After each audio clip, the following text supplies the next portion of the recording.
mungkin sambutan selanjutnya disampaikan oleh Ibu Eni dulu, Ketua Pengwil INI Jawa Timur. Monggo dipersilakan Bu Eni.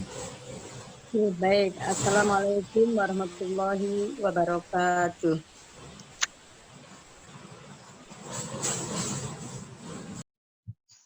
Assalamualaikum warahmatullahi wabarakatuh. Waalaikumsalam warahmatullahi wabarakatuh. Bismillahirrahmanirrahim. Alhamdulillahirabbil alamin. Wassalatu wassalamu ala asrofil anbiya'i wa mursalin. Sayyidina wa maulana Muhammadin wa ala alihi wa sahbihi ajmain amma ba'du. Yang kami sayangi, kami cintai, saudara-saudaraku yang dimuliakan Allah Subhanahu wa Ta'ala. Yang saya hormati Ibu Isi, Ketua Pengwil IPA Jawa Timur. Yang saya hormati Bapak Ustadz Taufik AB. Yang saya hormati para penasehat, para Dewan Pakar.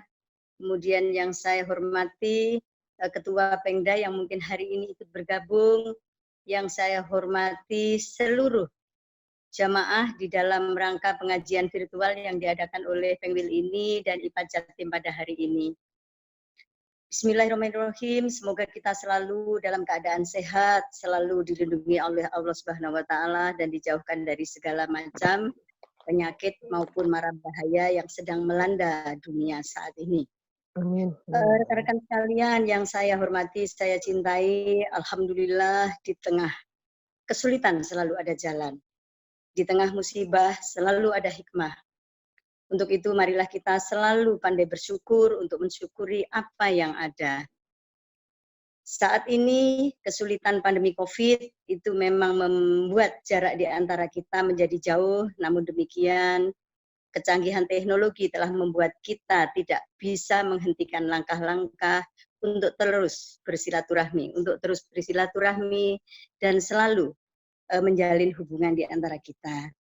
Untuk itu rekan-rekan sekalian melalui bidang agama ini dan IPA Pengwil Jatim, alhamdulillah kita bisa menyelenggarakan acara pengajian yang memang relatif sudah lebih dari 2 bulan ini kita tidak selenggarakan setelah terakhir kemarin kita laksanakan di Trawas, ya di Trawas. Seingat saya itu adalah pengajian ini IPA terakhir. Alhamdulillah di tengah pandemi kita masih bisa bersilaturahmi dan tetap melaksanakan program kerja dari bidang agama ini dan IPA Jatim. Semoga pengajian ini banyak memberikan manfaat bagi kita semuanya, tetap menjaga ukhuwah Islamiyah dan tetap menjalin silaturahmi di antara kita. Saya rasa demikian sambutan dari saya. Semoga kita semuanya bisa mengambil hikmah dari tausiah yang akan diberikan oleh Ustadz Taufik AB pada pagi hari ini. Saya akhiri, maaf sebelum saya akhiri, ini beberapa hari lagi kita akan melaksanakan Idul Fitri. Idul Fitri kali ini juga lain daripada yang lain. Untuk itu saya secara pribadi maupun mewakili seluruh jajaran pengurus dari Pengwil ini Jatim menyampaikan selamat Idul Fitri 1441 Hijriah. Mohon maaf lahir dan batin. Wabillahi taufiq wal hidayah. Wassalamualaikum warahmatullahi wabarakatuh. Waalaikumsalam warahmatullahi wabarakatuh. Selamat bergabung Ustadz Taufik. Ya, sehat, alhamdulillah. Selanjutnya, sehat ya. Acara kami lanjutkan dulu Ustadz, ini dengan sambutan dari Ketua Pengwil IPAD Jawa Timur, Ibu Isi, monggo dipersilahkan. Silakan. Waalaikumsalam warahmatullahi wabarakatuh.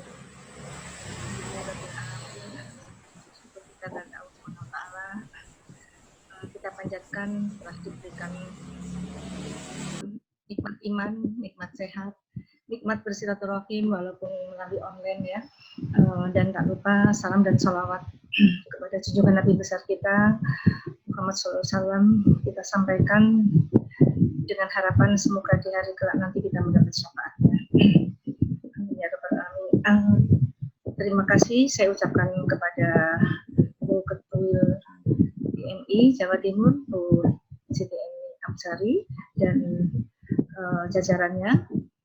Juga terima kasih saya ucapkan kepada pengurus wilayah IPAD Jawa Timur, dan terima kasih kepada Bapak Taufik sudah hadir di sini. Terima kasih Ustadz. Dan Pak Rozak juga, terima kasih Pak Rozak yang sudah memfasilitasi dengan Ustadz Taufik juga ya Pak Rozak ya. Saya menyampaikan kepada semua anggota DNI dan IPAD, mari kita bersama-sama mendengarkan tausiah dari Ustadz Taufik dan sekaligus mengucapkan sebentar lagi Lebaran. Minal aidin wal faizin, mohon maaf lahir dan batin. Itu saja dari saya, dan mohon maaf apabila ada yang kurang berkenan. Tentunya pengajian ini dan IPAD Jatim ini baru pertama kali ini kita mengadakan online ya. Semoga nanti bisa berlanjut ke depannya. Demikian dari saya. Wabillahi taufiq wal hidayah. Wassalamualaikum warahmatullahi wabarakatuh. Waalaikumsalam. Waalaikumsalam warahmatullahi wabarakatuh. Waalaikumsalam warahmatullahi wabarakatuh. Menginjak acara selanjutnya, yaitu tausiah yang akan disampaikan oleh Ustadz Taufik AB. Mungkin sekedar informasi untuk Ustadz bahwa acara ini nanti setelah Ustadz memberikan tausiah ada waktu untuk tanya jawab dan akan Ustadz tutup dengan pembacaan doa. Monggo waktu kami persilakan untuk Ustadz memulai tausiahnya. Ya, terima kasih atas kesempatan yang diberikan. Bismillahirrahmanirrahim. Assalamualaikum warahmatullahi wabarakatuh. Alhamdulillah. Nahmadullah wa nashkuruh wa na'udzu billahi min syururi anfusina wa sayyiati a'malina. Man yahdihillahu fahuwal muhtadi wa man yudlil falan tajida lahu waliyan mursyida. Allahumma shalli wa sallim wa barik ala nabiyyina Muhammad wa ala alihi wa sahbihi wa sallam tasliman mazida. Amma ba'd, Allahumma arzuqna al-ikhlas was-sidq fil qawli wal amal waj'alna minar rasyidin. Ketua dan segenap anggota Ikatan Notaris Indonesia, Bapak dan Ibu semuanya yang mengikuti acara ini yang saya hormati, rahimakumullah. Alhamdulillah, pagi hari ini kita ingin membahas melalui sosial media atau melalui Zoom ini satu topik yang penting sekali, yaitu keistimewaan bulan Ramadan yang dikaitkan dengan virus atau COVID-19 ini. Yang pertama, sebagai orang yang beriman, kita harus bersyukur bahwa Allah memberi ujian kepada kita dalam bentuk COVID-19 ini di bulan yang sangat mulia, di bulan yang sangat penuh rahmat dan maghfirah Allah Subhanahu wa Ta'ala. Lalu kita dikondisikan oleh makhluk Allah yang amat kecil, tidak tampak, yang namanya virus corona itu. Tapi virus corona ini bisa membuat dunia menjadi sepi, bisa membuat dunia takluk dan tunduk. Kota-kota metropolitan dunia tidak beraktivitas. Mungkin sekarang ini separuh penduduk dunia dipaksa pakai masker, luar biasa. Saya yang sudah berpuluh tahun hidup di dunia ini baru sekali ini melihat betapa super canggih makhluk yang tidak diperhitungkan, tidak tampak. Bahkan dokter-dokter pun tidak semuanya kenal yang namanya corona itu, kecuali yang spesialisasinya itu barangkali dokter paru. Ya. Tapi sekarang yang bukan dokter pun lalu kenal. Ada makhluk kecil, tidak tampak, yang membuat dunia menjadi tunduk dan sepi. ini hikmahnya luar biasa ya. Kalau setelah ini masih saja banyak orang sombong, nah itu berarti memang tertutup hatinya. Jadi pertama ingin saya sampaikan hikmah yang luar biasa dari corona ini, bahwa orang sombong malu sebenarnya sekarang ini, kecuali yang sudah tidak punya hati. Kalau masih ada orang sombong, ya, dengan adanya corona ini, ya memang sudah hatinya tertutup. Ya. Apa yang mau disombongkan oleh manusia ini? Bagaimanapun pangkatnya, bagaimanapun kayanya, kalau sudah Allah menentukan sesuatu, itu harus tunduk. Tau'an au karha. Begitu istilah dalam Al-Quran itu, tunduk karena patuh atau terpaksa tunduk. Beberapa hari yang lalu ada seorang, mungkin Bapak Ibu juga mengikuti di media sosial, di Eropa, salah satu negara Eropa itu ada dirut bank terkenal, super kaya, terkena COVID. Dan pada akhirnya dia meninggal dunia. Lalu anaknya itu menulis catatan, kami ini serba berkecukupan. Tapi terakhir sekali ayah saya di hari-hari terakhir itu tidak bisa menikmati udara yang diberikan oleh Allah tanpa bayar. Mau beli pun nggak bisa, sudah nggak ada gunanya ini, harta ini. Saya tidak tahu agamanya orang itu apa ya. Tapi pada akhirnya, Bapak dan Ibu yang saya hormati semuanya, ya, dunia ini mau atau tidak mau, nanti akan tunduk di bawah naungan Islam. Saya akan ulangi lagi. Mau atau tidak mau, terpaksa atau tidak terpaksa, diakui atau tidak, dunia akan tunduk dengan ajaran Islam. Kenapa saya katakan begitu? Karena sebagai Muslim, kita harus berpedomankan Al-Quran. Umat Nabi Muhammad itu adalah umat yang berbeda dengan nabi-nabi yang lain. Jadi umat Nabi Muhammad itu adalah umat universal, semua orang. Di dalam surat As-Saba, Allah Subhanahu wa taala berfirman, "Wa ma arsalnaka illa kaffatan lin-nasi basyiran wa nadhira, walakinna aktsarun nasi la ya'lamun." Dan tidak aku utus engkau, yakni Rasulullah sallallahu alaihi wasallam, kecuali untuk semua orang. Kafatan linnas itu everybody. Semua orang yang namanya manusia ini memerlukan Islam ini. Islam itu membawa kabar yang baik. Basyiran wa nadhira. Membawa kabar yang baik. Kalau orang mengikutinya, dia pasti hidupnya bahagia. Kalau tidak mau mengikutinya, dia sulit. Jangankan di akhirat, di dunia sudah sulit. Jadi, kita harus bersyukur menjadi orang Islam ini. Orang Islam itu kalau belajar Islam, belajar Al-Quran, berusaha untuk mengerti tentang Islam, dia pasti akan mengatakan, ya Allah, Alhamdulillah saya ini jadi orang Islam. Tapi ujung dari ayat yang saya baca tadi, Allah menyatakan, walakinna aktsarun nasi la ya'lamun. Mu'dhamin nas, mostly, kalau bahasa Inggrisnya itu mostly, manusia tidak tahu.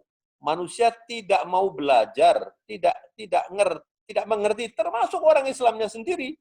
Sehingga banyak orang Islam itu yang belum yakin bahwa dengan Islam semua urusan bisa selesai.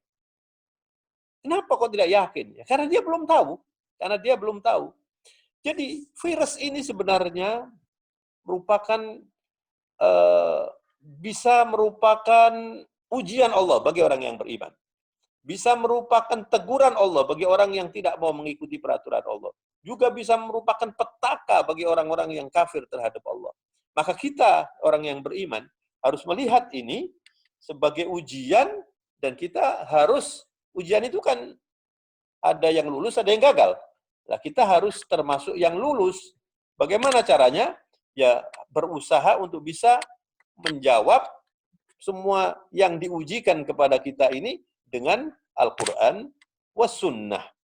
Jadi kita sekarang di bulan Ramadan ini, apalagi hari ini, Bapak Ibu semuanya saya hormati, itu hari-hari yang mahal, terutama malamnya ya. Jadi Allah Subhanahu wa Ta'ala yang Maha Pengasih dan Penyayang bagi manusia, bagi umatnya, bagi hamba-hambanya ini, itu diberi banyak sekali keistimewaan. Ada 10 hari terakhir Ramadan, ada 10 hari bulan Dhul Hijjah, mulai tanggal 1 sampai tanggal 10. Dalam Al-Quran itu disebutkan wal fajri walayalin ashr. Jadi ada 10 hari bulan Dhul Hijjah, itu adalah hari-hari amal soleh yang terbaik mulai tanggal 1 sampai tanggal 10 Dhul Hijjah. Kemudian ada al-ashr awakhir fi Ramadan, 10 hari terakhir bulan Ramadan. Sekarang ini kita berada di 10 hari terakhir bulan Ramadan. Para ulama ijtihad untuk memahami dua 10 hari ini. Kemudian kesimpulannya adalah kalau malamnya itu yang paling mulia adalah bulan Ramadan. 10 hari terakhir bulan Ramadan itu malamnya adalah yang paling mulia. Karena di situ ada Lailatul Qadar. Ada diturunkannya Al-Quran. Tapi kalau Dhul Hijjah itu harinya. Jadi harinya 10 hari bulan Dhul Hijjah tanggal 1 sampai tanggal 10. Tanggal 9 itu Arafah, tanggal 10 itu Dhul Hijjah. Itu hari yang paling mulia. Artinya apa? Kalau kita beramal soleh itu nilainya tinggi sekali. Dan demikian juga di bulan Ramadan ini. Kalau malam-malam hari, 10 hari terakhir ini, itu kemudian kita manfaatkan sesuai dengan tuntunan Rasulullah Sallallahu Alaihi Wasallam, kita bisa menjadi orang yang bersih. Ya Allah, ini sebetulnya tidak sesederhana saya ngomong ya, bersih.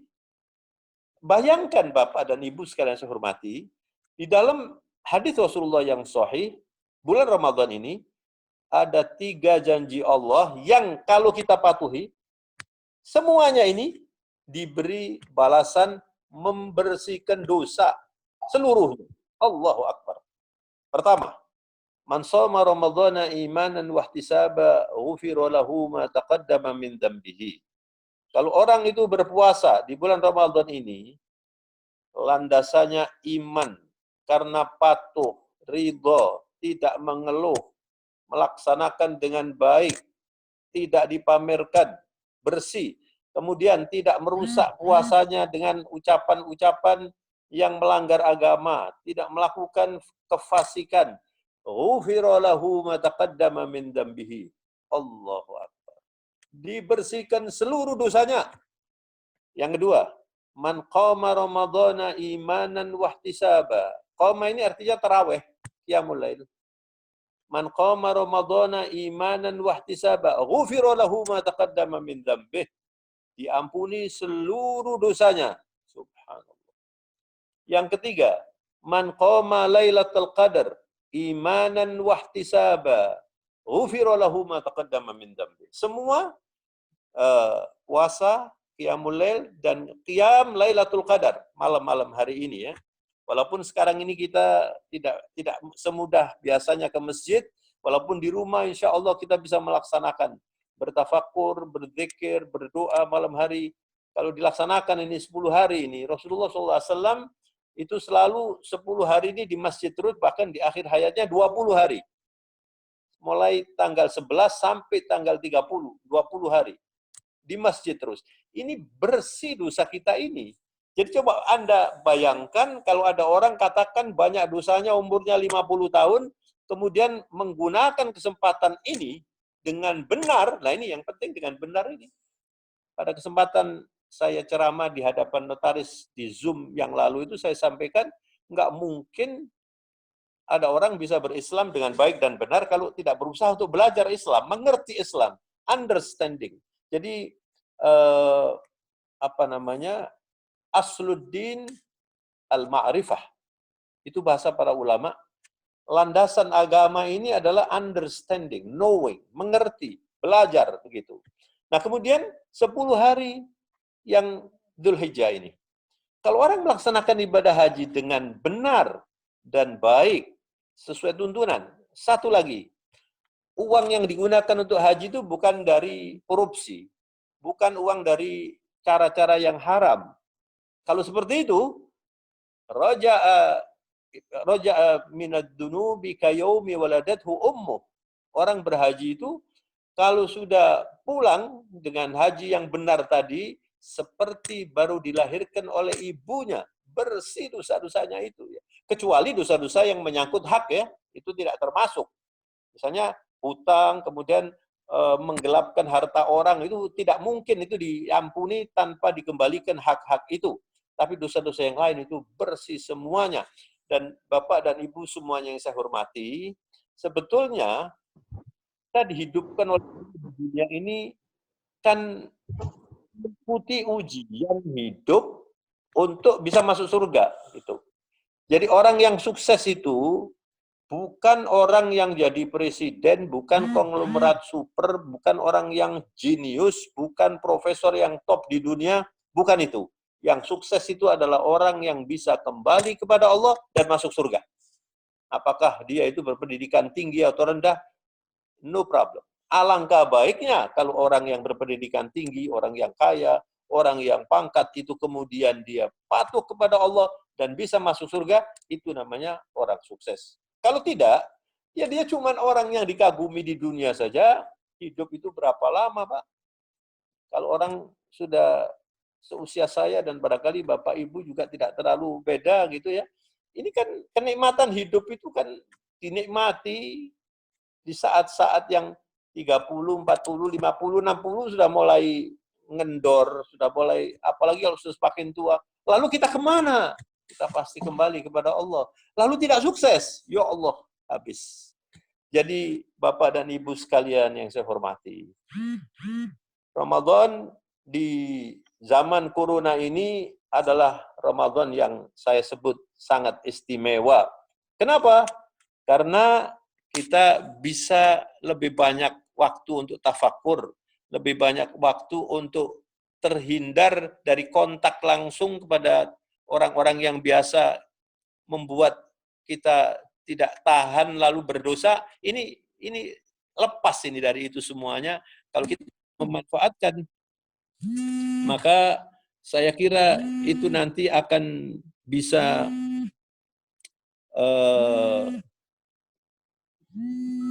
halo, masih dengar, Pak? Ini ada telepon masuk ini. Masih dengar Ustaz, dengar Ustaz. Masih dengar ya? Dengar Ustaz, dengar. Ustaz ada telepon. Saya teruskan aja. Ini enggak saya terima teleponnya supaya. Jadi intinya adalah Bapak dan Ibu sekalian yang saya hormati,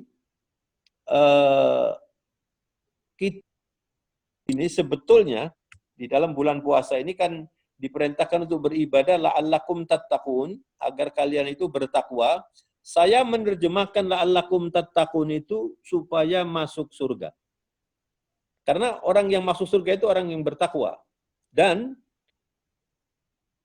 tidak mungkin ada orang masuk surga kecuali bersih. Dan tidak mungkin manusia itu bersih kecuali dibersihkan oleh Allah. Artinya apa? Diampuni dosa-dosanya. Dan sekarang ini adalah kesempatan yang baik untuk membersihkan dosa-dosa kita. Ya, al-Islamu nadhif, fatanadhafu, fa innahu la yadkhulul jannah illa nadhif. Islam itu adalah agama bersih. Maka bersihkan diri Anda karena tidak akan masuk surga kecuali orang-orang yang bersih. Yang terakhir, Bapak dan Ibu sekalian yang saya hormati, kalau kita melihat tren kehidupan sekarang ini ya, atau kondisi objektif yang bisa kita baca dalam kehidupan sekarang ini ya, banyak sekali manusia, apakah itu orang Islam, apalagi di luar Islam itu, yang pola hidupnya itu sangat materialis dan sangat hedonis. Sehingga urusan akhirat atau urusan spiritual, urusan agama, itu diberi porsi kecil. Jadi kalau sudah urusan yang terkait dengan pengajian, urusan yang terkait dengan kita beramal, itu bukan yang utama. Ini saya tidak mengarahkan ini kepada Bapak dan Ibu, sama sekali tidak. Tapi seperti saya katakan tadi, saya membaca zaman. Dan kita harus membaca zaman. Ya. Coba lihat saja di dunia politik, di dunia organisasi, di dunia bisnis, itu warna dari kehidupan itu serba duniawi. Dan ini di dalam Al-Quran itu diberitakan oleh Allah Subhanahu wa Ta'ala. Jangan sampai kita ini termasuk orang-orang yang terlalu duniawi sehingga tidak berpikir akhirat. Tapi juga tidak benar kalau kita hanya berpikir akhirat lalu melupakan dunia. Islam itu adalah agama yang mengantarkan manusia hidup berkeseimbangan. Coba nanti Bapak dan Ibu mungkin bisa juga yang membawa HP atau membawa Quran itu dilihat surat An-Naml. An-Naml itu semut, kisah tentang semut yang berdialog dengan Nabi Sulaiman. Surat An-Naml surat yang ke-27 itu ayatnya nomor 4 dan 5. Saya ulangi, surat An-Naml ayatnya nomor 4 dan 5. Allah Subhanahu wa Ta'ala mengingatkan orang-orang yang beriman supaya tidak meniru orang yang menyepelekan akhirat. A'udzubillahi minasyaitonirrajim. Innal ladzina la yu'minuna bil akhirati zayyana lahum a'malahum fahum ya'mahun. Ulaika alladzina lahum su'ul 'adzabi wa hum fil akhirati humul akhsarun. Dua ayat ini Bapak Ibu sekalian yang saya hormati. Mereka yang tidak mengimani akhirat. Kalau sudah tidak mengimani akhirat ini kan sudah namanya orang kafir. Tapi ada juga orang Islam yang mengimani akhirat itu setengah-setengah atau tidak proporsional sehingga lalai terhadap akhirat. Nah, orang-orang yang tidak mengimani akhirat di dalam ayat ini diingatkan, zayyana lahum ma'malahum fahum ya'mahun. Apa yang dikerjakan, walaupun itu salah, walaupun itu penipuan, walaupun itu pencitraan, tapi dia melihatnya itu baik. Kadang-kadang dinasehati juga sulit. Dikritik juga diam saja begitu. Allah dalam Al-Quran ini mengatakan seperti itu. Terhiasi karena apa? Karena tidak ada keimanannya terhadap akhirat. Jadi yang dilihat itu dunia saja. Zayyana lahum ma'amalahum fahum ya'mahun. Dan mereka bergelimangan dalam kesesatan. Jadi kita melihat orang-orang yang kaya tapi tidak beriman, orang-orang yang pangkat, yang berkuasa tapi tidak beriman, seperti menikmati. Ya. Dan itu memang menggiurkan bagi orang yang lemah iman. Ya. Tapi Allah kemudian menyatakan mereka itu bergelimangan di dalam kesesatan. Ulaika alladzina lahum su'ul adab. Mereka itu sebetulnya hidup dalam siksaan di dunia. Kenapa kok di dunia? Ditambah lagi wahum fil akhirati humul akhsarun. Nanti di akhirat ruginya bukan rugi seperti di dunia, rugi yang tidak bisa ditolong. Kalau sudah rugi di akhirat, selesai sudah. Hidup ini untuk tidak rugi di akhirat. Hidup ini untuk sukses di akhirat. Maka kesimpulannya adalah, mari kita kelola dunia kita ini dengan ibadah yang lebih baik. Khususnya sekarang ini, bulan Ramadan, musim corona, kita bisa membaca betapa banyak orang yang susah, maka kita berbagi. Betapa banyak orang yang kesulitan, kita tidak, ya Allah, kita bersyukur kepada Allah. Betapa banyak orang yang kehilangan pekerjaan di PHK sekarang ini, lalu kita tidak. Kita masih tetap bisa bertahan. Cobalah bersyukur, lebih mendekatkan diri kepada Allah. Karena kalau kita tidak bersyukur itu sebetulnya sama dengan memposisikan diri di tempat bahaya. Ya. Allah gampang saja akan mencabut nikmat yang diberikan kepada kita itu.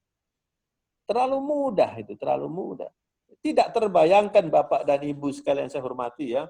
Hanya dengan virus ini saja, rizki yang biasanya diberikan oleh Allah kepada pengusaha travel bureau, pengusaha transportasi, dihentikan oleh Allah Subhanahu wa Ta'ala. Berapa triliun dolar itu kalau dihitung di dunia ini. Semua bandara berhenti, toko-toko berhenti. Ini nggak bisa dihitung ini. Dan barangkali tidak pernah dipikirkan kok bisa terjadi seperti ini. Ini hanya contoh saja kalau Allah menghendaki. Karena Bapak dan Ibu sekalian saya hormati, dunia itu bagi orang yang beriman, kalau menggunakan kacamata agama, ya itu zero sebenarnya.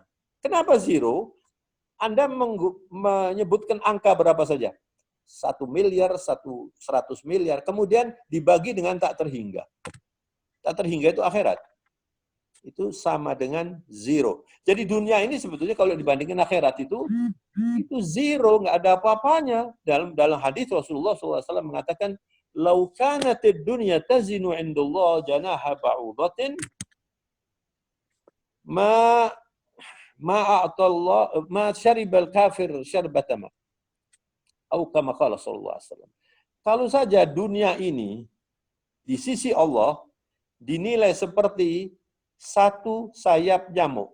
Saya ulangi Bapak Ibu. Kita melihat nyamuk itu ya, lalu ada satu sayap saja, satu sayap. Apa artinya itu? Kalau kita lihat nyamuk, kita matikan.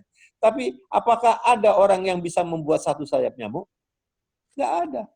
Nggak ada manusia bisa, apalagi membuat nyamuk. Satu sayapnya saja nggak bisa. Kalau misalnya membuat imitasi, nggak mungkin bisa seperti yang Allah menciptakan itu. Allah menggunakan nyamuk itu. Kalau saja dunia ini diperhitungkan oleh Allah seperti satu sayap nyamuk, bukan nyamuk, cuma satu sayap saja, maka orang kafir tidak akan diberi oleh Allah air walaupun seteguk, satu gelas nggak diberi. Tapi karena dunia ini di mata Allah itu terlalu, dunia itu dania itu rendah.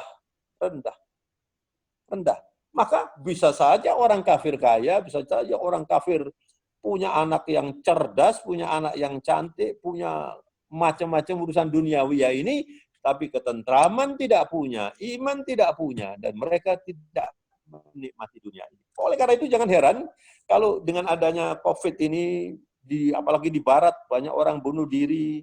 Beberapa waktu yang lalu juga ada itu orang kaya, kemudian punya hotel macam-macam karena COVID ini, lalu terjun dari hotelnya dan sebagainya. Kenapa? Ya, hidup mereka itu agamanya atau imannya ya dunia itu. Dan banyak orang yang beriman kepada dunia, tapi tidak mengimani akhirat, maka hidupnya sengsara.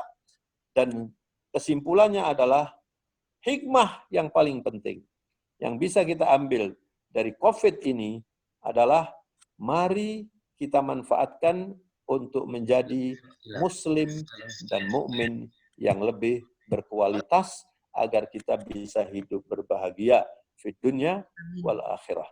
Barangkali sudah lumayan panjang yang saya sampaikan untuk bisa didiskusikan.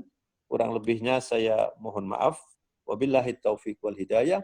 Wassalamualaikum warahmatullahi wabarakatuh. Waalaikumsalam warahmatullahi wabarakatuh. Waalaikumsalam warahmatullahi wabarakatuh. Demikian tadi tausiah dari Ustadz Taufik AB yang setelah menjelaskan bahwa hikmah dengan adanya corona ini paling tidak nantinya kita ini seluruh makhluk hidup yang di dunia ini akan tunduk kepada Allah. Saya kok suaranya kok kurang jelas ya, sebentar. Ya, dalam arti tunduk kepada hukum-hukum yang akan saya kok tidak oleh begitu jelas, Pak. Saya rubah dulu ya. Saya tidak begitu dengar. Sebentar. Saya ulangi. Sudah, Ustaz? Belum. Sebentar. Saya akan ulangi dari awal aja. Bentar, Pak.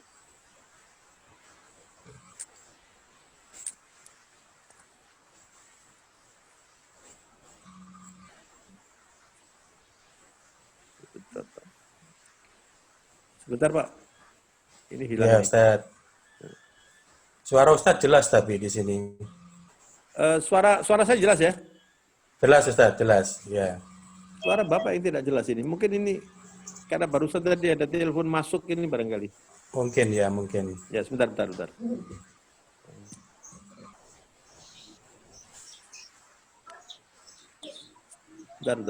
Saya akan dari awal ya. Saya matikan dulu, saya dari awal aja.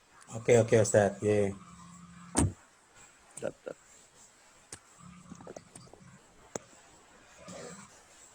Ya, sambil menunggu Ustadz Taufik, nanti mungkin acara tanya jawab, saya sedikit resume dari apa yang disampaikan oleh Ustadz Taufik AB, yaitu bahwa nantinya bahwa kita semua ini akan tunduk kepada hukum Islam atau pada agama Islam, kecuali orang-orang yang sombong.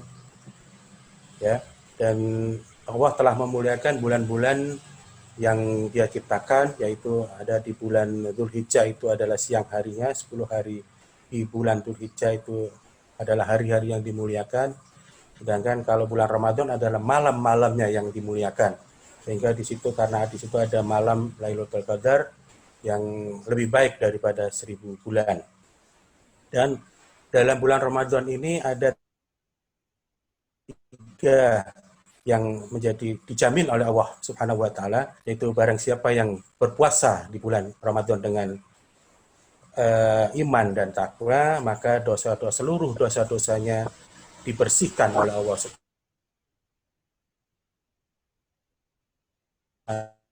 wa taala. Itu maka seluruh dosa-dosanya dihapus oleh Allah Subhanahu wa taala. Serta yang barang siapa yang melakukan qiyamul Lailatul Qadar, yaitu maka dia akan mendapatkan syafaatnya nanti di hari akhir, dan itu adalah perbuatan lebih baik daripada 1000 bulan. Ustadz Alfi juga menyebutkan bahwa di dalam Quran tadi disebutkan la'allakum tattaqun, itu maksudnya adalah bahwa kita semua akan bisa masuk surga kalau kita melakukan sesuai dengan ketentuan yang dilakukan dan dipersyaratkan oleh Allah Subhanahu wa taala. Karena tujuan manusia hidup adalah untuk masuk surga, bukan untuk ke neraka. Demikian juga Ustadz juga menjelaskan dalam surat An-Naml atau yang surat ke-27 ayat 5 dan 6, banyak masyarakat ini yang banyak masyarakat yang atau manusia ini melakukan perbuatan-perbuatan yang hanya bersifat duniawi, sehingga tanpa memikirkan akhiratnya. Oleh karena itu, maka mereka akan bergelimang dengan dosa dan akan merugi di akhirat nanti. Kalau kita merugi di akhirat, maka tidak ada untungnya kita hidup di dunia ini. Demikian sedikit ringkasan dari ceramah Ustadz Taufik AB yang bisa saya sampaikan. Mungkin dari rekan-rekan semua yang jamaah yang hadir pada pagi menjelang siang ini, yang ingin mengajukan pertanyaan-pertanyaannya, monggo dipersilakan. Saya buka kesempatan untuk tanya jawab. Ustadz sudah dengar suara saya, Ustadz? Sudah jelas. Ya. Sudah jelas ya Ustadz ya. Ini sekarang tadi sudah saya jelaskan resume aja Ustadz, resume dari apa yang Ustadz sampaikan. Saya ikuti tadi, Pak. Saya ikuti tadi. Ya. Saya ikuti juga. Alhamdulillah. Jadi mungkin itu ya Ustadz yang Ustadz sampaikan tadi. Ini saya berikan kesempatan kepada rekan-rekan saudara Muslim semua untuk bisa menyampaikan tanya jawab bagi yang kurang jelas, baik dalam masalah ini atau masalah yang lain Ustadz ya, yang mungkin bisa dipertanyakan kepada Ustadz. Monggo, saya persilahkan. Nanti chat dulu atau Bisa Pak Ali, Mas langsung gini ya, langsung pakai lambaian tangan ya. Oke, silakan Bu Isi yang pertama. Oke, matur nuwun Mas Ali. Assalamualaikum Pak Ustadz. Waalaikumsalam warahmatullahi wabarakatuh. Ustadz, mungkin ini di luar topik ini ya Ustadz ya. Saya akan bertanya, ada pendapat bahwa pada saat bulan Ramadan, apabila kita sudah mengikuti tarawih, kita nggak usah sholat malam lagi. Begitu ya Ustadz. Monggo, saya ingin dari Ustadz. Ya. Itu memang banyak orang bertanya seperti itu, karena di dalam hadits Rasulullah SAW itu menyatakan ij'alu akhiru sholatakum al-witra. Jadikanlah sholatmu yang terakhir itu witir. Nah, karena kita kalau tarawih itu sholat witir, lalu itu dipegang, nggak boleh lagi sholat. Dan itu tidak demikian pemahamannya. Sholat malam itu boleh dilakukan kalau sudah witir, berarti nanti sholat malam saja nggak pakai witir. Tapi kalau orang tidak mau witir pada waktu sholat tarawih, nanti sambung sholat malam, silakan. kemudian nanti ditutup dengan witir. Jadi yang namanya sholat malam itu hadis Rasulullah yang sahih, yang jelas itu beliau mengatakan sholatul laili matna matna.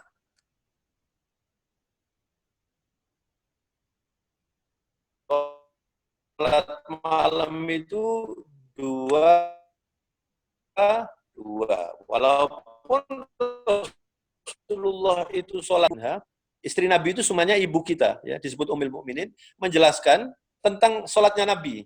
Jadi Rasulullah itu sholatnya 11 di bulan Ramadan maupun di luar Ramadan, tapi jangan ditanya panjangnya, jangan ditanya indahnya. Pernah ada seorang mengamati sholatnya Rasulullah, mendengar Rasulullah itu membaca surat Al-Baqarah.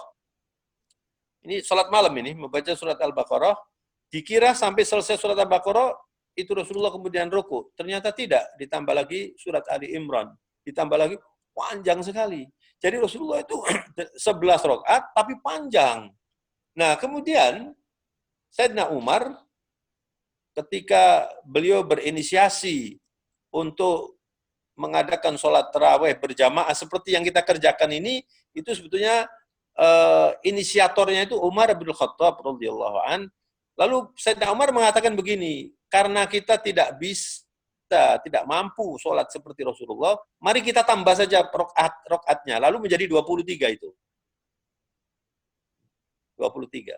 Jadi sebetulnya 23, 11 yang kalau di Indonesia ini dibuat ciri khas golongan, itu naif sekali ya. Jadi artinya itu pemahaman yang parsial itu ya. Kalau ibu sholat seperti bulan-bulan ini, bukan di musim COVID ya.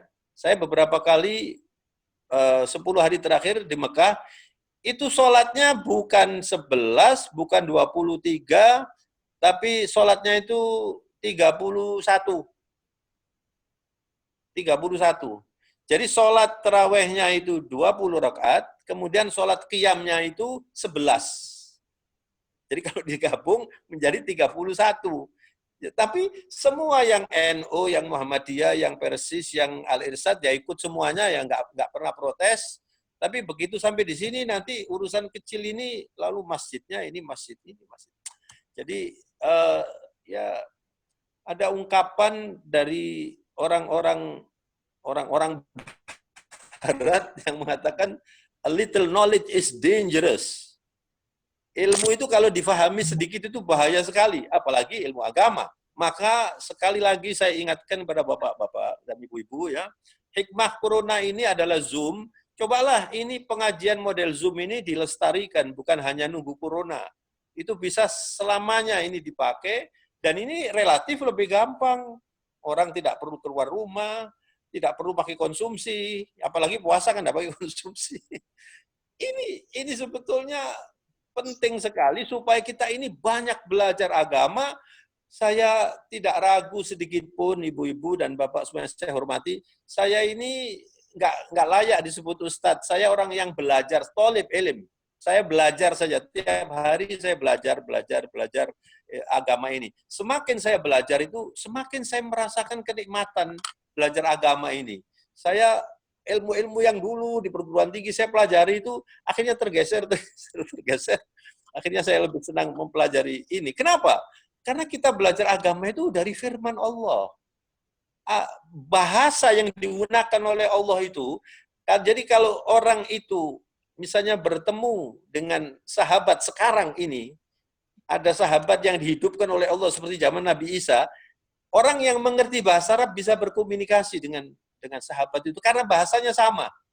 Tapi saya pernah mempelajari bahasa Inggris.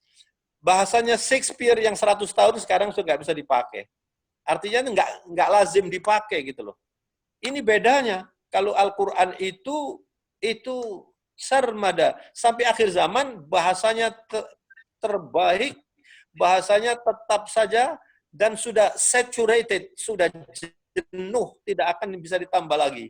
Dan ini salah satu keistimewaan kenapa bahasa Arab itu dipilih sebagai bahasa Al-Quran.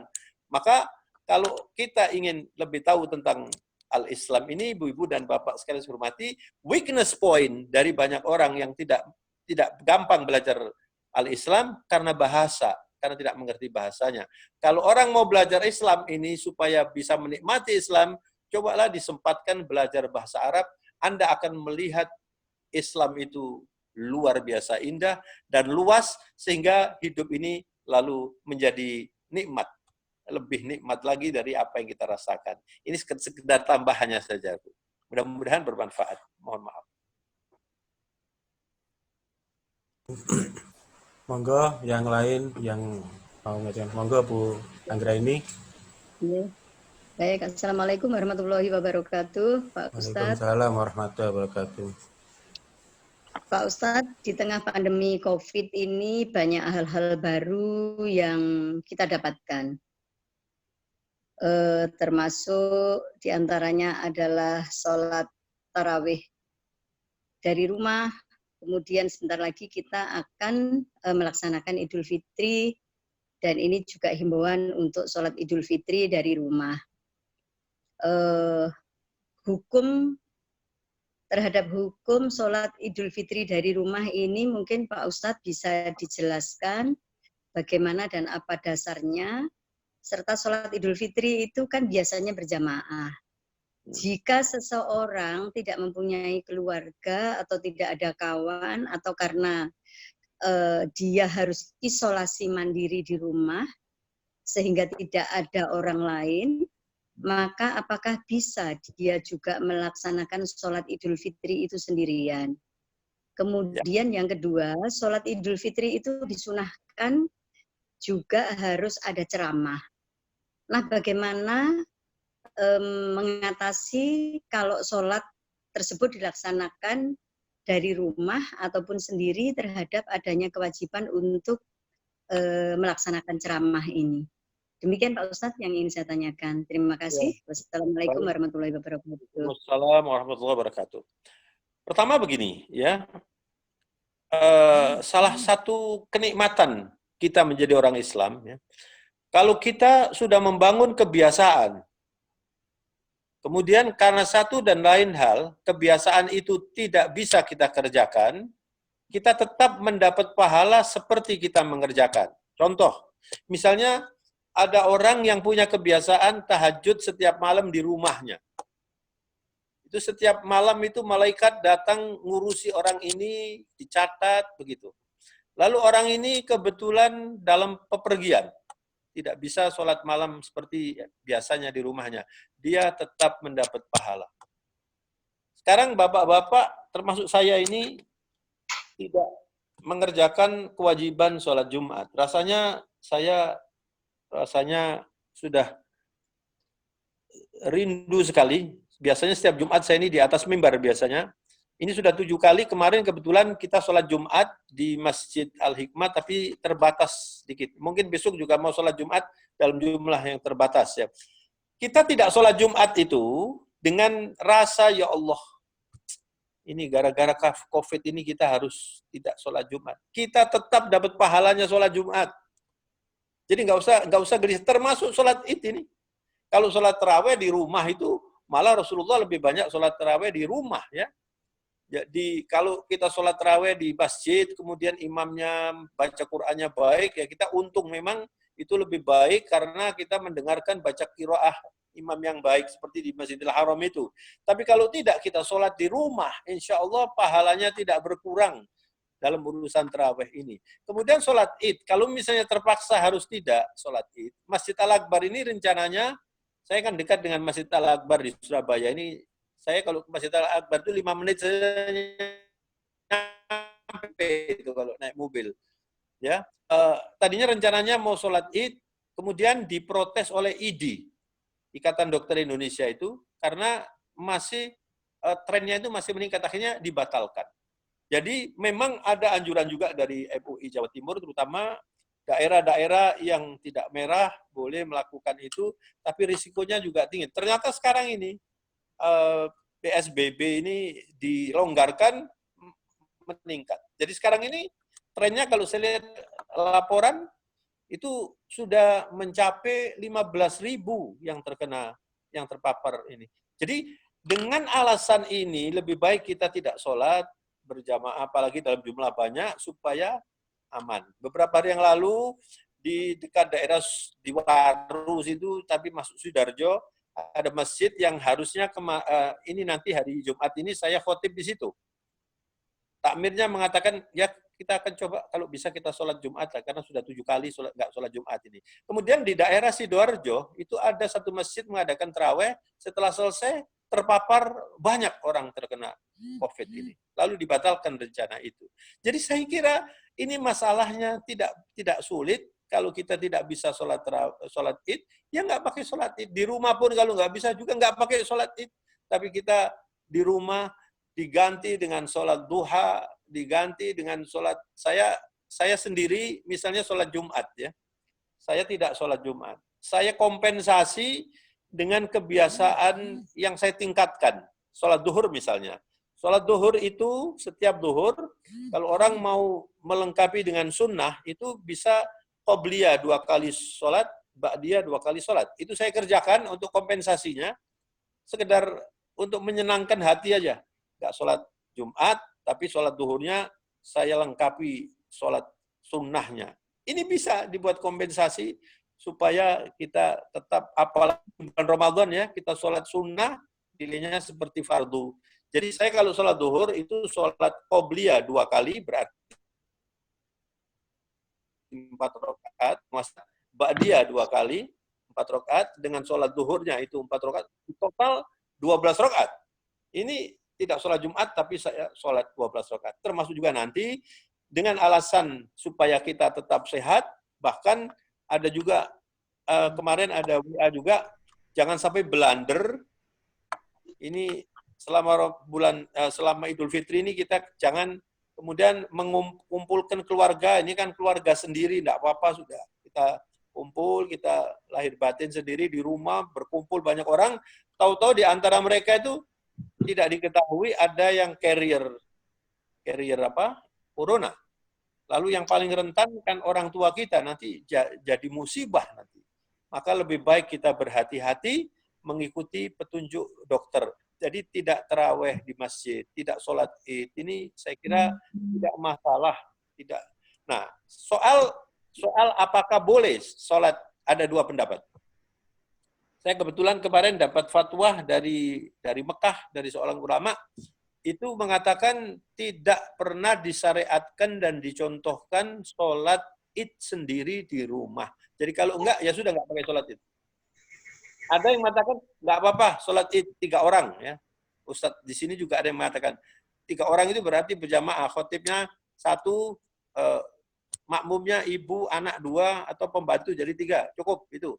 Ada yang mengatakan begitu. Ada yang mengatakan, ya sudah daripada repot-repot, Anda tidak usah sholat id. Juga tidak berdosa, insya Allah, karena kita ingin sholat id, maka punya nilai pahala juga. Wallahu a'lamu bishawab. Saya kira itu. Terima kasih Ustadz penjelasannya, dan mudah-mudahan Ibu Eni bisa puas untuk jawaban dari Ustadz. Terima kasih Pak Ustadz. Selanjutnya kepada yang lain, monggo dipersilakan yang mau mengajukan pertanyaan, saya persilakan. Lambaikan tangan ya, mungkin bisa untuk ketahui. Oke, Bu Tutik ya dari Lumajang ya. Monggo dipersilakan. Assalamualaikum warahmatullahi wabarakatuh, Pak Ustadz. Waalaikumsalam warahmatullahi wabarakatuh. Mohon penjelasannya, apabila di suatu rumah itu tidak ada seorang laki-laki, jadi perempuan semua, Pak Ustadz, apakah sholat tarawih itu bisa diimami oleh seorang perempuan? Monggo Pak Ustadz, saya mohon penjelasannya. Sangat bisa, tidak ada masalah. Makmumnya harus perempuan juga. Kalau ada laki-laki, maka yang jadi imam laki-laki begitu. Kalau misalnya ada anak kita, kalau anaknya masih belum balik, nggak bisa dia jadi imam. Tapi kalau anaknya sudah balik, sudah bisa ngaji, ya nggak apa-apa. Anaknya yang masih umur 12, 13 itu boleh jadi imam, ibunya, neneknya jadi makmum, nggak apa-apa. Itu peraturan agama. Jadi kalau misalnya, ya nggak apa-apa, imamnya perempuan, makmumnya perempuan. Kalau misalnya ada anak, tapi dia tidak pernah imam, belum pernah belajar dari Quran, bagaimana? Kalau dia bisa baca Quran, ya nggak apa-apa jadi imam. Kalau tidak, ya jangan. Kalau dia bisa membaca Al-Quran dengan benar, ya, dan dia sudah balik ya, sudah masuk, sudah mukallaf, itu boleh jadi imam. Misalnya anak umur 12, 13 sudah balik, ya sudah, dia bisa baca Quran. Dan sekarang ini anak-anak SD kita itu biasanya, mohon maaf, lebih pintar baca Qurannya daripada orang tuanya. Banyak yang pintar-pintar, Bu. Banyak yang hafal lagi. Jadi, imam perempuan boleh. Yang makmumnya juga perempuan. Itu jawabannya. Terima kasih, Pak Ustadz. Jelas dijelaskan juga Ustadz, kalau imam perempuan kan softnya berbeda dengan kalau ada laki-laki Ustadz. Mungkin Ustadz bisa jelaskan kalau softnya makmumnya juga semua laki-laki, ada laki-lakinya yang ibu-ibu di belakang. Maksud saya kalau perempuan semua, imam maupun makmumnya itu perempuan semua, kan softnya kan berbeda dengan kalau ada laki-lakinya. Nah, kalau perempuan semua ada laki-lakinya kan, Pak? Ya enggak, maksud saya softnya itu kan kalau saya pernah baca, kalau perempuan semua itu satu garis, tidak ada yang di depan gitu. Kalau saya pernah baca. Tidak ada yang di depan maksudnya? Yang jadi imam itu tetap berderet dengan makmumnya kalau perempuan semua. Hanya dia yang jadi imam. Tapi yang pasti gitu. Begini, yang pasti begini. Itu saya tidak pernah tahu. Mohon maaf, saya tidak pernah tahu. Yang pasti kalau misalnya kita berdua itu kan jaraknya dekat begini ya. Tapi kalau sudah 3 dan 4 itu jaraknya jauh. Itu yang saya tahu. Kalau yang sama ini saya belum pernah tahu, mohon maaf. Oh, ya. Baik, tapi kalau misalnya menjadi imam seperti yang dilakukan itu, insya Allah tidak salah. Baik, Ustaz. Oke, bagi yang lain monggo dipersilakan. Bu Titi sudah. Oke, Bu Maya Hasanah dari Malang, persilakan ya. Assalamualaikum warahmatullahi wabarakatuh, Ustaz. Waalaikumsalam. Saya ingin menanyakan perihal terkait itikaf, Ustaz. Dalam kondisi seperti ini kan kita tidak bisa ke masjid, terutama yang perempuan ya, jadi sangat terbatas untuk pergi ke masjid. Nah, mungkin bagaimana kiatnya agar kita juga bisa mendapatkan pahala dan kenikmatan itikaf, Ustaz. Demikian dari pertanyaan dari saya. Wabillahi taufiq wal hidayah. Assalamualaikum. Ya memang bismillahirrahmanirrahim. Itikaf itu memang di masjid. Ya. Memang di masjid. Tapi sekarang ini kan ada udzur, ada alasan yang bisa dikatakan syar'i. Di dalam Islam itu ada satu bisa dikatakan aksioma atau ketentuan umum ya. Dar'il mafasid muqaddam ala jalbil masalih. Mencegah keburukan, mencegah problem itu harus lebih didahulukan dari mencari pahala. Misalnya saya ini sekarang kalau misalnya saya mau mengejar pahala ya, saya bisa cari di Surabaya ini masjid yang sholat tarawih misalnya. Ya. Tapi di situ saya terancam dengan resiko bisa sakit itu nanti. Kalau orang-orang yang sholat itu ada yang sakit. Maka tuntunan agama itu mengatakan utamakan tidak kena penyakit, jangan mengejar pahalanya. Nah, kalau ibu sebagai yang biasa itikaf, ya tadi sudah saya jelaskan, yang biasa itikaf, lalu tahun ini tidak bisa itikaf, lalu ada rasa ya Allah, tidak seperti tahun lalu ya, itu sudah dapat pahalanya itikaf, nggak usah khawatir, sudah dapat pahalanya itikaf. Allah ini maha pemurah, maha pengasih. Saya beri contoh lagi Pak ya, kalau misalnya ada orang melihat seorang kaya, kemudian orang kaya itu dermawan. Lalu ada orang yang tidak kaya, dalam hatinya mengatakan begini, ya Allah, kok saya nggak kaya? Kalau saya kaya, saya akan melakukan seperti orang itu. Dia dapat pahala itu. Dia dapat pahala, Pak. Itu Islam. Jadi apalagi itikaf ini. Wah, saya tahun lalu bisa itikaf, tahun ini nggak. Dengan merasa, ya Allah, saya menyesal sekali, itu dapat pahala. Jadi nggak usah gelisah mencari jalan supaya bisa itikaf dengan resiko, jangan. Kita nggak itikaf, Kita tambah saja di rumah ini ibadah tafakkur, ibadah zikir, baca Quran, ya. Saya sampai hari ini saya tidak itikaf. Biasanya kalau sudah 10 hari terakhir ini saya punya acara-acara di masjid-masjid itu biasanya ini. Tahun ini tidak ada, ya saya menyerahkan semuanya kepada Allah. Mudah-mudahan keinginan saya untuk itikaf itu sudah dinilai dapat pahala. Tapi beda dengan orang yang misalnya, wah sudah sekarang berhubung ada corona, ya lumayan saya nggak pakai itikaf, jadi bisa tidur enak, ya tidak dapat apa-apa. Saya kira begitu Pak, Ibu ya. Jadi nggak usah khawatir. Ibu kalau punya kebiasaan itu, insya Allah dapat pahala.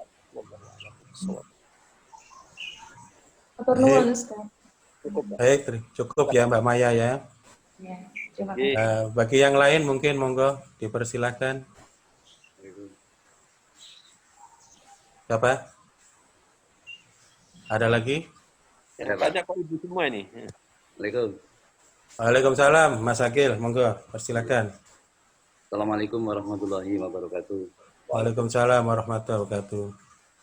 Untuk menyambut 10 hari terakhir, yaitu malam Lailatul Qadar, ciri-ciri apa kira-kira ya untuk bisa mendapatkan Lailatul Qadar, dan apa yang kita kerjakan biar mendapatkan Lailatul Qadar itu apa? Pertanyaan seperti itu. Assalamualaikum warahmatullahi wabarakatuh. Warahmatullahi wabarakatuh. Keingintahuan orang tentang ciri khas Lailatul Qadar ini sangat besar. Dan hampir setiap tahun itu ada pertanyaan itu ya. Sejauh yang saya tahu dari apa yang saya pelajari dan juga diskusi dengan para ulama ya, termasuk dengan Pak Quraisy Shihab pernah saya juga bicara, beliau juga mengatakan, orang-orang yang mengatakan kalau itu ada di langit, ada begini, begitu, itu semuanya itu tidak punya dasar yang kuat. Itu cuma perkiraan saja. Tetapi yang bisa kita manfaatkan itu adalah bahwa Lailatul Qadar itu adalah Lailah ar-ruju' ilallah. Lailah as-suluh ma'allah. Itu adalah malam kembali kepada Allah. Malam berdamai-damai kepada Allah. Jadi kalau kita pada bulan Ramadan ini setiap malam itu berusaha, terutama 10 hari terakhir itu, kemudian berusaha untuk lebih mendekati Allah, untuk minta ampunan Allah. Dan ketika Siti Aisyah radhiyallahu anha bertanya kepada Nabi tentang apa yang saya kerjakan ya Rasulullah, yang paling penting selama 10 hari terakhir ini, lalu beliau mengajarkan, dan saya kira semua kita sudah pernah dan tahu atau mendengar atau juga menjalani, yaitu doa Allahumma innaka afuwun tuhibbul afwa fa'fu anna. Yang banyak mengucapkan itu saja. Allahumma innaka afuwun tuhibbul afwa fa'fu anna. Ya Allah, Engkau Maha Pemaaf, ya Allah, Engkau suka memaafkan, maafkan saya ini. Itu ibu baca nanti malam sampai malam Idul Fitri, itu terus dibaca ya. Kalau ibu mendapatkan barokat Lailatul Qadar, kemudian diampuni oleh Allah Subhanahu wa taala, ini super istimewa. Tidak bisa dibandingkan dengan apapun, Pak. Ini aja yang paling penting ya. Nah, dengan demikian mungkin sekali orang tersebut itu punya rasa yang tidak bisa diceritakan. Punya rasa lega, punya rasa nikmat yang tidak bisa diceritakan kecuali orang yang mengalami. Mungkin begitu. Jadi kita husnudzon saja. Yang pasti bahwa kalau selama bulan Ramadan ini, apalagi 10 hari terakhir, kita masih tetap saja dendam, tidak bersilaturahmi, tetap benci, tetap sombong, bagaimana akan dibersihkan oleh Allah? Ini yang penting untuk dipelajari. Jadi mumpung kita masih bulan suci ini, kalau ada sangkut paut dengan pernah nyakiti kerabat atau tidak tegur sapa, dendam, bersihkan. Kalau sulit membersihkan, karena tidak semua orang itu gampang memaafkan orang, Pak. Kalau sulit, saya pernah ketemu dengan orang mengatakan begini, Pak, itu tetangga saya itu tidak menyakiti saya, Pak. Kemarin itu datang ke rumah saya, ya silaturahmi lah Pak, ya sudah tak subuhi macam-macam, jajannya ya dimakan, pulang itu saya kok masih jangget ya Pak ya. Apa saya ini sudah silaturahmi? Ya belum, saya bilang gitu. Yang penting itu hati Bu. Jadi silaturahmi itu musafahatil qalb qabla musafahatil yad. Berjabat hati sebelum berjabat tangan. Itu namanya silaturahmi. Walaupun kita tidak berjabat tangan sekarang ini, berjabat hati. Saya dengan si fulan ini dulu, sekarang saya maafkan. Walaupun dia tidak minta maaf, saya maafkan. Ya Allah, saya maafkan. Saya maafkan. Semua saya maafkan, ya Allah. Yang saya benci, ya Allah, hilangkan rasa benci saya kepada si fulan ini. Itu terus kita bersihkan, lalu kita minta ampun kepada Allah pada waktu malam 10 hari terakhir ini. Insya Allah dapat Lailatul Qadar, Pak. Yang tadi sudah dijelaskan lebih tinggi nilainya dari 1000 bulan. Memang kalau orang tidak mengerti ya, tidak terlalu concern ya. Pokoknya dijalani, tapi yang mengerti, dia tidak menghilangkan kesempatan ini, terus berzikir, terus berzikir. Saya selama di rumah ini kan nggak olahraga, nggak apa. Kemarin saya merasa, wah kaki saya ini kurang gerak, lalu ada sepeda statis itu, saya manfaatkan sepeda statis menunggu buka kemarin itu, saya baca doa itu. Jadi kalau 100 kali saya menggayung sepeda statis, 100 kali saya berdoa, kan jadi tidak hilang itu waktunya. Ini salah satu contoh, Pak. Supaya kita isi terus itu waktu ini. Siang, hari, malam sekarang ini kita isi dengan zikir, kita isi dengan. Jadi sedikit mungkin kita ngurusi urusan dunia ini ya. Apalagi kurang 3 hari ini kantor notaris ditutup aja, Pak, supaya dapat surga, Pak. Tadi Allahumma apa, Ustadz? Allahumma innaka afuwun tuhibbul afwa fa'fu anna. Allahumma innaka afuwun tuhibbul afwa fa'fu anna. Afwa fa'fu anna. Ya Allah, Engkau Maha Pemaaf, suka dengan memaafkan, maafkan saya. Allahumma innaka afuwun tuhibbul afwa fa'fu anna. Itu doa dari Nabi itu ya. Jadi itu yang banyak. Nanti besok malam terus ini. Malam 28, 29 sampai terakhir terus baca itu aja. Allahumma innaka afuwul tuhibbul afwa ya. Fa'fu anna. Ya. Kalau sendiri fa'fu anni. Kalau jamak lebih baik jamak aja lah, fa'fu anna, semua supaya keluarga juga ikut diampuni semuanya, jangan dia sendiri. Allahumma innaka afuwul tuhibbul afwa fa'fu anna. Ya. Fa'fu anna. Ya, itu aja doanya. Baik, Mas Akil sudah cukup jawabannya dari Ustadz Taufik. Alhamdulillah sudah. Yeah. Monggo yang lain yang mau bertanya dipersilakan. Kalau tidak ada saya boleh Ustadz ya nambahkan dikit aja. Saya Ali Wahyudi Ustadz. Ya. Tadi Ustadz waktu menjelaskan dengan pertanyaan Bu Isi kan menjelaskan jadikanlah sholatmu yang terakhir adalah witir. Jadi kalau kita sholat witir, kalau kita ikut berjamaah ya, tarawih itu kan selalu ditutup oleh witir. Dalam saya pernah ngaji itu kalau kita ikut berjamaah sholat tarawih yang di situ ada witirnya, kita tidak boleh meninggalkan sholat witirnya itu. Nah, tadi kalau Ustadz menjelaskan kan, boleh nggak? Maksud saya gini, bolehkah saya pada saat sholat berjamaah tarawih itu saya meninggalkan sholat witirnya untuk bisa nanti malam sholat lagi dan saya tutup sendiri sholat witir. Di masjid saya, bukan masjid tempat saya qiyamul lail itu memang sholat malam hari ini tidak pakai witir, witirnya ditunda. Tapi saya mengatakan silakan mau ikut witir karena begini, karena ada dasarnya, ada 2 sahabat besar, Sayyidina Abu Bakar dengan Sayyidina Umar. Sayyidina Abu Bakar itu, ini dia di hadapan Rasulullah, dia menceritakan kebiasaannya, kalau sholat malam selalu, sholat sunnah habis Isya selalu witir dia. Sayyidina Umar tidak. Saya tunda. Nah, lalu Rasulullah mengatakan, kalau Sayyidina Abu Bakar ini orangnya berhati-hati, dia khawatir ketiduran, lalu dia witir, kemudian nanti dia tahajud. Silakan niru Abu Bakar seperti itu, nggak apa-apa. Tapi kalau Anda kuat, seperti Sayyidina Umar ini orangnya punya keyakinan yang kuat. Saya nggak witir, nanti saya tunda. Nanti saya witirnya. Silakan niru Umar. Jadi dua-dua ini dibenarkan oleh Rasulullah SAW. Maka kesimpulannya, dan ini juga saya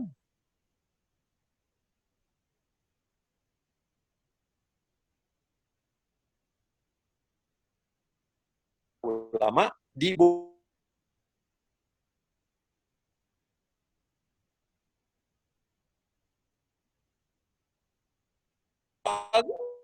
sholat malam, apalagi di bulan-bulan Ramadan seperti ini. Kalau kita habis isya witir kemudian tidak tahajud kan sayang, karena punya nilai yang tinggi tahajud itu. Saya kira begitu. Wallahu a'lamu bishawab. Berarti sekali semalam itu 1 witir ya, Ustaz? Ya, 1 witir. Jadi kalau sholat lagi malam nggak pakai witir. Oh iya. Ya, 2. 1 kali witir.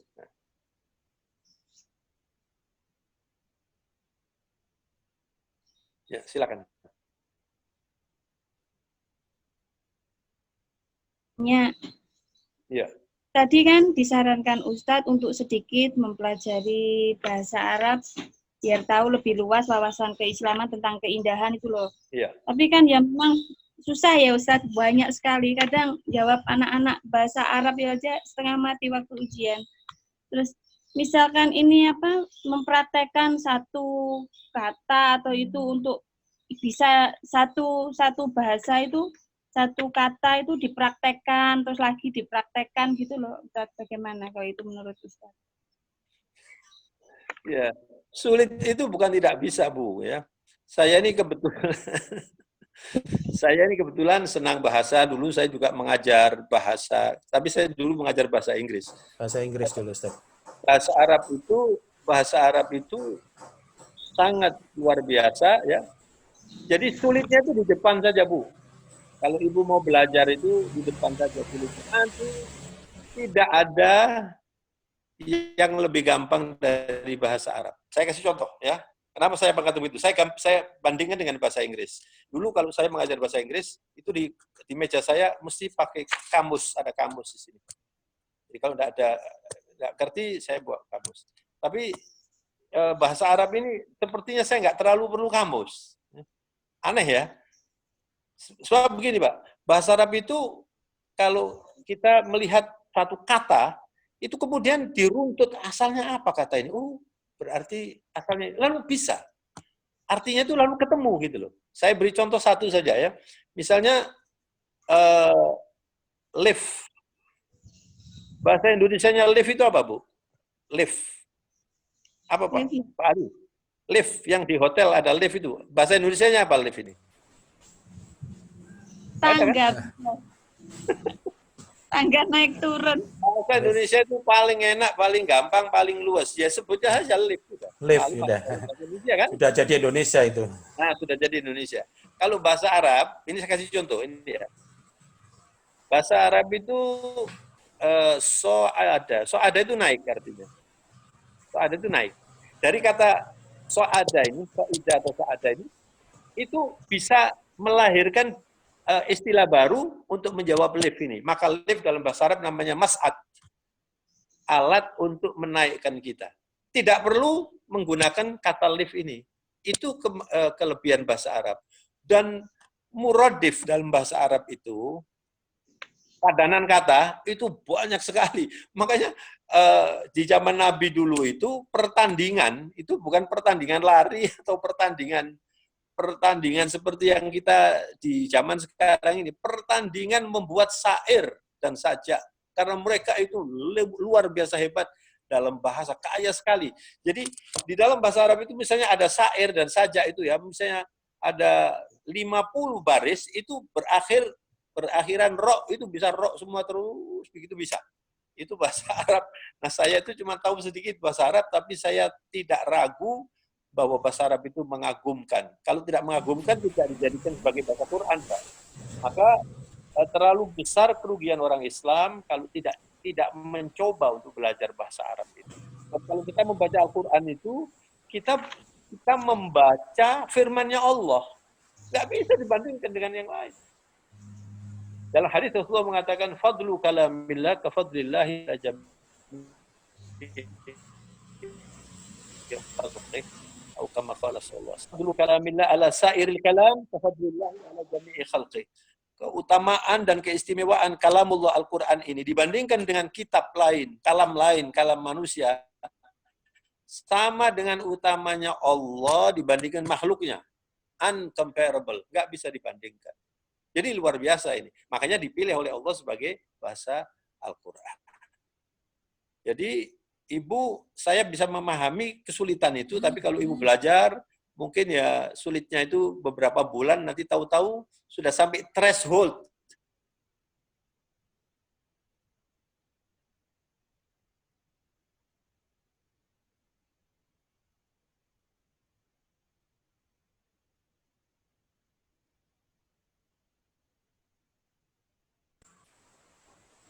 Silakan. Terima kasih Ustadz. Saya akan bacakan yang pertanyaan tertulis Ustadz ya. Monggo. Dari Muhammad Zaki. Assalamualaikum Pak Ustadz. Mohon izin bertanya. Pertanyaannya adalah apa boleh kita memanfaatkan media Zoom ini untuk melaksanakan sholat Id berjamaah? Demikian Ustadz. Mohon penjelasannya. Saya akan jawab. Di zaman Nabi tidak ada Zoom dan tidak ada, sampai hari ini tidak ada ulama yang pernah berbicara tentang Zoom untuk sholat. Saya kira tidak bisa dibenarkan karena semua ibadah itu tauqifi. Tauqifi itu ditetapkan ya. Sholat itu begini, puasa begini. Jadi kita tidak bisa semua kemajuan teknologi ini kemudian dipaksakan harus dengan cara seperti itu. Untuk hal-hal tertentu mungkin bisa. Misalnya begini, orang yang menikah misalnya, dia menikah, orangnya kebetulan masih berada di luar negeri, acara menikahnya itu di Surabaya. Maka dia bisa mewakilkan pelakunya orang lain, tapi mengatasnamakan dia. Lalu nanti bisa menggunakan video call, lalu yang melaksanakan nikahnya itu bukan tangannya dia, tapi tangannya orang. Saya pernah menikahkan orang seperti itu. Jadi orangnya berada di luar negeri, lalu saya di hadapan penghulu itu dinikahkan, jawaban saya, qabiltu nikahaha wa tazwijaha li, untuk ini. Itu ada. Jadi menikahkan atau menceraikan istri, diwakilkan itu bisa, itu yang ada. Tapi yang ditanyakan tadi itu, sholat melalui Zoom, lah ini tidak pernah ada dan belum pernah difatwakan oleh para ulama. Jadi saya tidak berani menjawab bisa.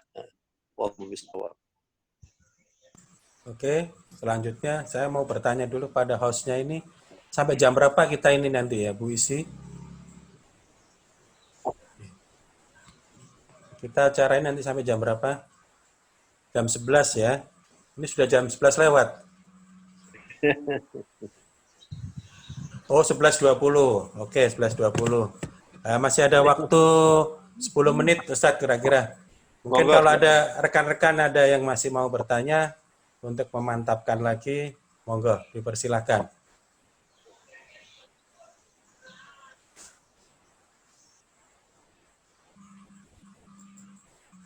Ada Pak Rozak mungkin mau bertanya? Pak Rozak dapat tanya?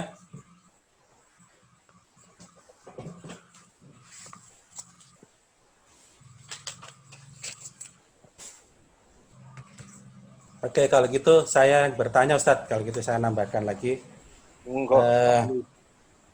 Tadi dijelaskan tentang kita dengan kalau kita melaksanakan puasa maupun qiyamul lail secara ikhlas ya, sesuai dengan iman dan takwa tadi, itu seluruh dosa-dosa kita akan diampuni. Nah, padahal setelah puasa nanti kan ada puasa saum 6 hari setelah di bulan Syawal. Itu juga larinya ke diampuni semua dosa-dosanya. Kalau misalkan kita di puasa Ramadan ini kita sudah diampuni, apakah keuntungannya diampuni setelah puasa di bulan Syawal itu, Ustaz? Mohon penjelasannya.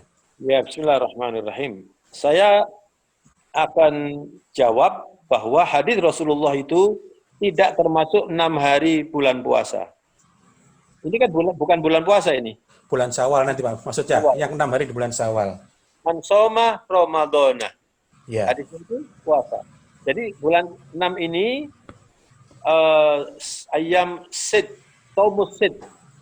Puasa 6 hari ini sunnah itu melengkapi puasa yang 1 bulan. Kalau orang menambah lagi 6 hari, memang yang terbaik itu langsung ya Pak ya. Tapi boleh tidak langsung. Saya biasanya tidak langsung, cari yang enak ini. Jadi masih bisa berlebaran, makan-makan, nanti 3 hari dicicil juga nggak apa-apa, pokoknya di bulan Syawal. Kalau sekarang Tapi mungkin bisa Ustaz. Bagaimana? Kalau sekarang mungkin bisa langsung karena kita kan nggak mana-mana. Ya monggo, kalau langsung lebih baik ya. Kalau kita menambah dengan 6 hari, kayak kausomid dahr, seperti puasa 1 tahun, kata Nabi. Karena apa? Karena jumlahnya tahun itu kan 360 hari. Nah, sedangkan pahala itu dikalikan 10. Maka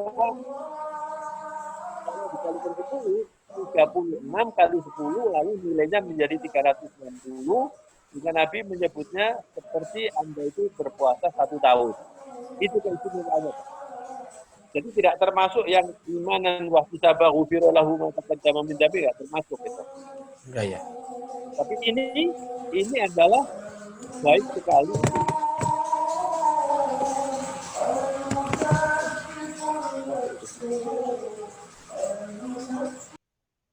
Halo? Ya.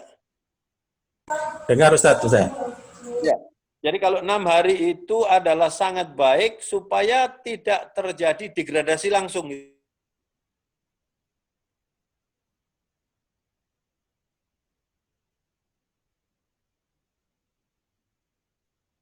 Hari ini kita tetap saja masih ingat indahnya puasa, masih ingat disiplinnya puasa, masih ingat sabarnya puasa, supaya nanti tidak terlalu berubah.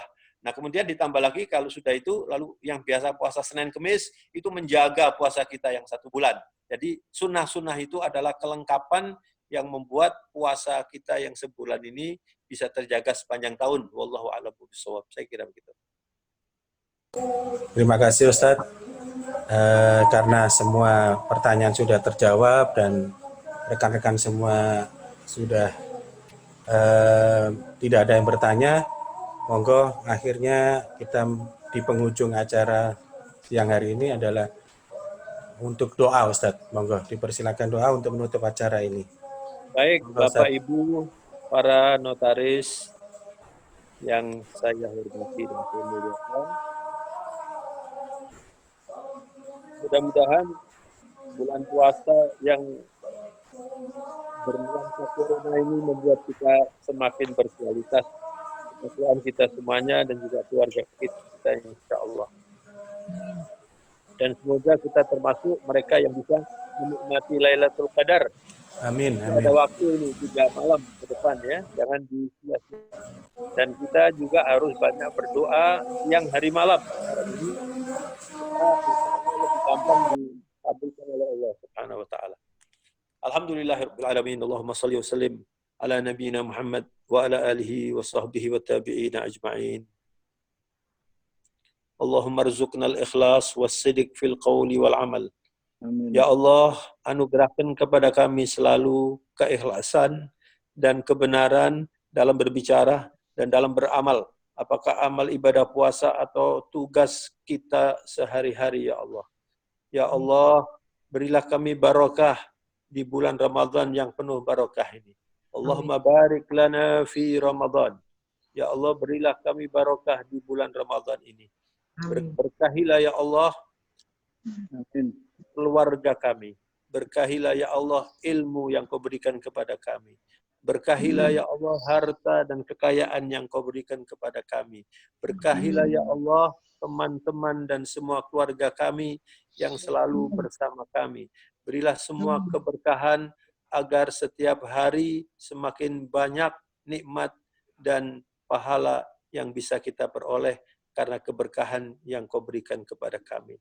Ya Allah, jadikanlah kami semua dan juga keluarga kami, termasuk orang-orang Islam yang cinta Al-Quran, termasuk orang-orang Islam yang selalu gandrung untuk belajar Al-Quran dan belajar Al-Islam, agar keislaman kita, ibadah kita, dan semua perilaku kita lebih Islami dari hari ke hari, terus meningkat keislamannya. Ya Allah, berilah kami anugerah bertobat sebanyak mungkin, khususnya ketika kita akan menghadapi hari kematian kita, ya Allah. Berilah anugerah kepada kami untuk bertobat sebelum kami dipanggil kembali kepadamu, ya Allah.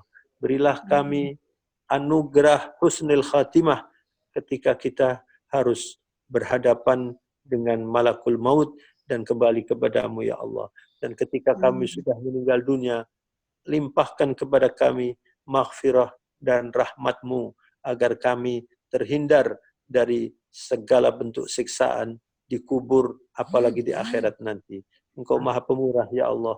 Engkau Maha Pengasih, ya Allah. Allahumma innaka afuwun tuhibbul afu fa'fu anna. Allahumma innaka afuwun tuhibbul afwa fa'fu anna. Allahumma arhamna fa innaka bina rahim.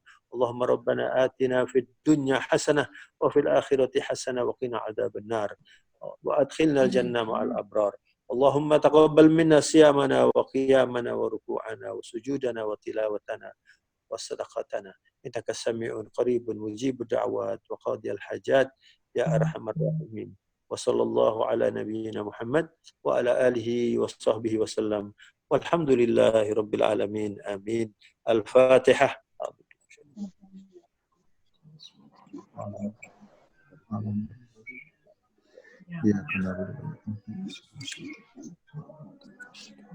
Alhamdulillah.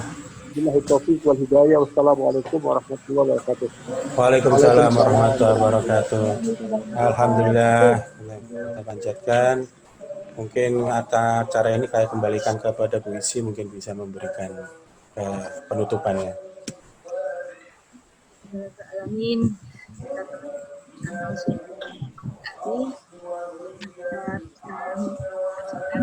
Hari selama menghabiskan Ramadan ini ya, dan semoga amal ibadah kita di bulan Ramadan ini diterima oleh Allah SWT. Kami atas nama pengajian ini dan IPA Jawa Timur menyampaikan terima kasih dan mohon maaf apabila ada yang kurang berkenan. Wabillahi taufiq wal hidayah. Wassalamualaikum warahmatullahi wabarakatuh. Waalaikumsalam warahmatullahi wabarakatuh.